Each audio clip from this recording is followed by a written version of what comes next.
Dr. Brokamp. I hope you're doing well. As for what the counseling paradigm means for me, I think it really goes back to what was mentioned in the mini lecture of truly having like just an in-depth understanding and comfortability and competence with a specific theory that we're able to teach it dynamically with our clients. And I mean that that we're able to do it with an array of clients.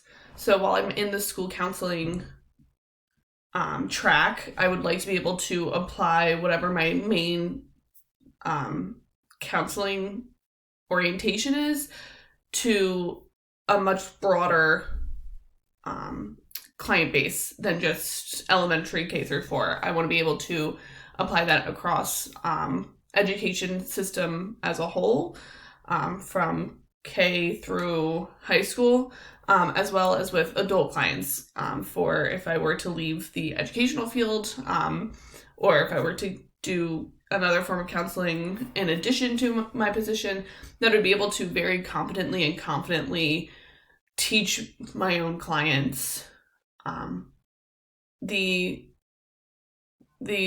orientation that I find to be truly based in my own, personality and wants and values for my profession.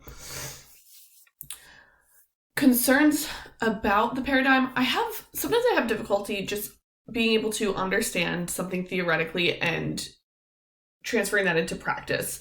So I think just overall being able to understand how to utilize the humanistic and phenomenological orientation in the most effective way that I can just come up as like a little concerning, because I can sit there and be like, oh, this makes sense, and I can understand it from the theoretical and the academic piece, but transferring that into the actual practice is something that I can get a little worried about. I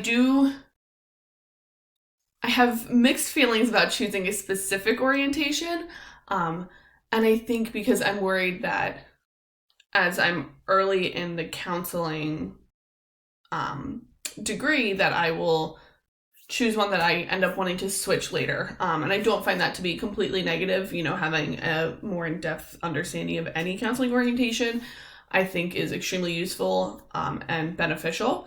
But I do worry that I'll choose essentially the wrong one, which there isn't. But making sure that I'm making the right choice for myself as a counselor, so that way it transfers into my work with my clients. I do 100% see the benefit of utilizing this approach, and I am excited to kind of see and understand how to transfer from the clinical understanding into the clinical practice piece of everything as well. So overall, I am excited. Definitely feels a little daunting, but I am excited to be able to have such an in-depth understanding of an orientation and truly appreciate how to utilize that across a large client base. So thank you, and I'll be excited to hear some of your feedback for this assignment and the other ones from this week.